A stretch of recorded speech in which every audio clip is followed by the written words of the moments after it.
Welcome and welcome back, everybody, to the OK Grognard Show. Today is Monday, February 13th, 2023, 10 a.m. Central in beautiful Lake Geneva, Wisconsin. And it's coming up fast, so I thought I'd take a bit of time and talk about GM's Day coming up. It's on March 4th, and that is both a reminder and a directive to March 4th for GM's Day, as we say. It's a made up holiday. All holidays are. Don't let anybody tell you any different. So it's just a chance to thank your game master, your dungeon master, your whatever is your storyteller, whatever is your referee of choice in the game system you're playing. It's it doesn't even have to be an RPG. If you're a regular war gamer and you got somebody who runs games for you on the regular, that person that always breaks out the terrain and has the coolest miniatures and spends lots of time creating scenarios for you to play, that's that's who you want to thank, right? Because the person bringing the fun is definitely somebody worth thanking. And with RPGs, it's easy to, because they come right out and tell you this person is the person making up the fun. Made up holidays are my favorite holidays. Good morning. How are you, Sarah? Thanks for stopping in today. They are they're fun both in game and outside of the game. We're going to be having a game just after that. And you know what? For me, and it's going to sound like a mom on Mother's Day, right? Don't get me anything. I just it'll be nice just for everybody to get together and see one another. And this is true enough. We've got what, two games left because we play every couple of weeks our campaign, and we've got two game sessions left prior to GaryCon, and the group is doing pretty well. They're being cautious, but they're all alive, and that's important. And I was told that one of our group members, Colin, will be returning. His family crisis has subsided for the good. Everything everything is getting back to normal for him, and everything is cleared up satisfactorily. So good news all around for him and for the group, because Colin plays a ranger, and they could have used a ranger in the last adventure, and they can use one every adventure. So certainly the one coming up will be helpful.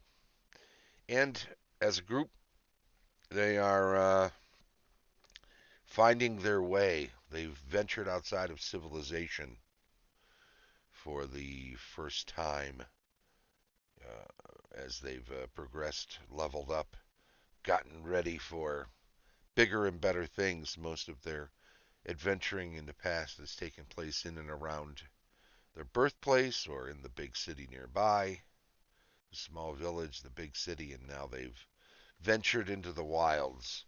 And I don't know if they realize this, because a couple of them were talking about we should go back. We have plenty to do back in Smiteborn, where we're from. There's always stuff to. There's not.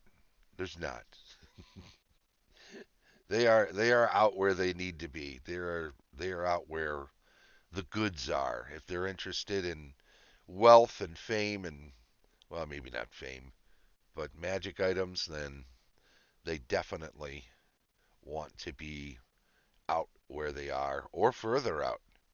I hope they keep leveling up and head out further into the wilds and advance even more, because it would be very exciting for them to be able to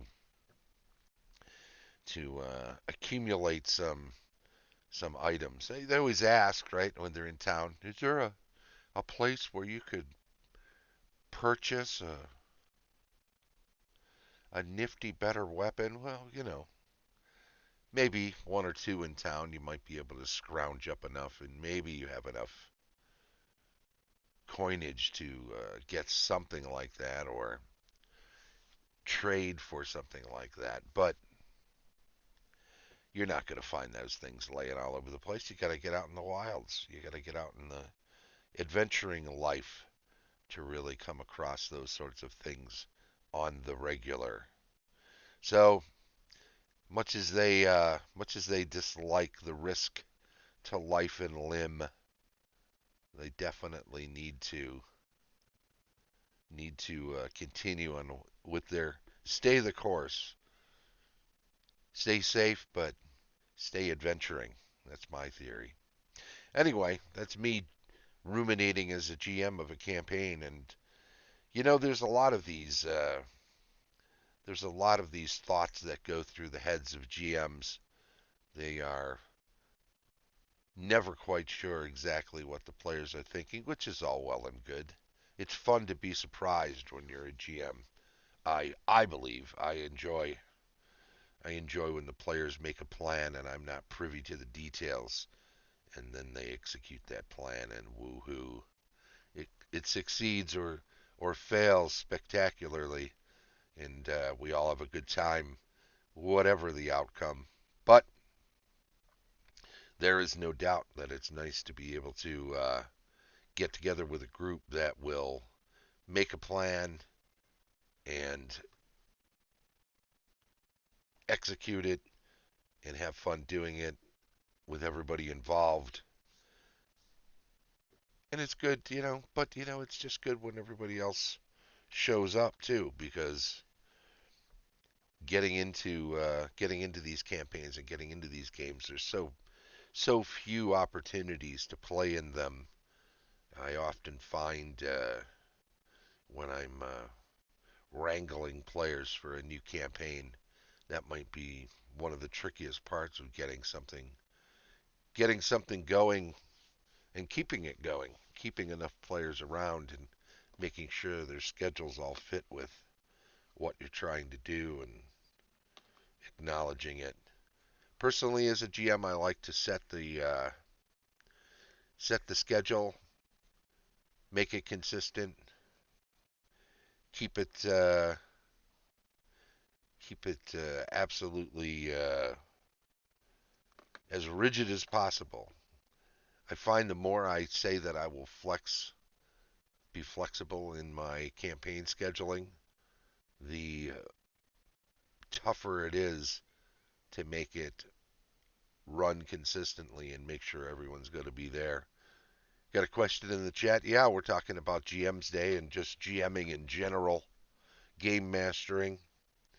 So we're having some fun with that. Thank you. Welcome. The the idea that your GM needs more than a thank you and you being there isn't true. A game master would love it if all their players just did their best to be there each time a game was scheduled and be ready to play. And keep the crosstalk during the game to a minimum. Try to stay off the phones. Always tough in this day and age because outside life is always trying to intrude. The question, oh yeah, I guess I could say that what I've been running and what I like to run the most is a first edition Dungeons and Dragons game.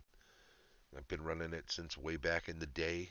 Started with original in '74 and transitioned into advanced Dungeons and Dragons when that started coming out in the late '70s, and never looked back. I played tons of other RPGs and run other RPG systems and ran a lot of third edition.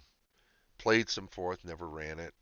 Ran and played in a number of fifth edition campaigns. I think I ran like 4 short campaigns, each one less than a year, but pretty intense, a lot of fun, starting with the starter set. And ran some second edition back in the day too. But first edition's always been the one I love the most, so I tend to stick with that. How about yourself? Are you a game master? Chime in the chat if you run a regular campaign and you have a favorite system. Feel free to mention it. It's always good to get some input from other people. So Game Masters Day, it's coming up on the 4th of March, and if you play in a regular campaign, by all means, thank your game master. Bring them a cookie. Bring that game master a cookie. Bring them their favorite beverage. Bring them something nice. Can of Coke or a oatmeal raisin cookie. What more could they ask for? It's it's a lovely Monday. So there's your reminder for the day. Sarah says I was running 5e, but it was more a default than a favorite. I never tried anything else. Running. And Morgan, new to the chat here. I started with 5th edition, and my friends and I are doing Wild Beyond the Witchlight, and I tend to be more of a player, but I do occasionally GM. Yeah, right? I mean, GMing is fun. It's, if you've played a lot, without a doubt, you get some, no matter what system you play, you get some ideas about something you might want to run or a way that you might like to run a campaign. And sooner or later, you got to let the rubber hit the road and try those GMing shoes on and see if they fit. Have some fun with it, and it doesn't have to be an all or nothing thing. You can run a campaign and say, okay, that worked, or that didn't work as well as I thought, but we had fun, and I'm going to step back, be a player for a while again, and when I have another idea, I'll make another run at it. Nothing wrong with that. Nothing wrong with that at all. Anyway, 1, 2, 3, 4. I see by the clock on the system there that we're pushing the time. So I want to also say thank you to everybody who's checking out the show today here in Twitch or on YouTube later, in the chat, chiming in. Morgan, Sarah, thank you both very much for your input. I do appreciate it. And we'll say this has been the OK Grognard Show, talking about GM's Day coming up on March 4th. Remember, if you are available, 10 a.m. On Mondays, come check out the Twitch stream. We do the show live every Monday at 10 a.m. Central, and then it's archived on YouTube for posterity. There will be links all over the place. Please do follow the channel, chime on the chat when you're following the stream. And if you're catching up on YouTube, give us a thumbs up and subscribe. And by all means, click the little bell so you get updates anytime a new video is added to the mix. Thanks to our Patreon supporters, Tom Tullis, Fat Dragon Games, Color Slicing, Castle Entertainment, Heath Farndon, the NPD and D20, Dave O'Brien of Quacks Games, and Shane Bradley, a DM extraordinaire. This has been the OK Grognard Show from beautiful Lake Geneva, Wisconsin. Bye-bye.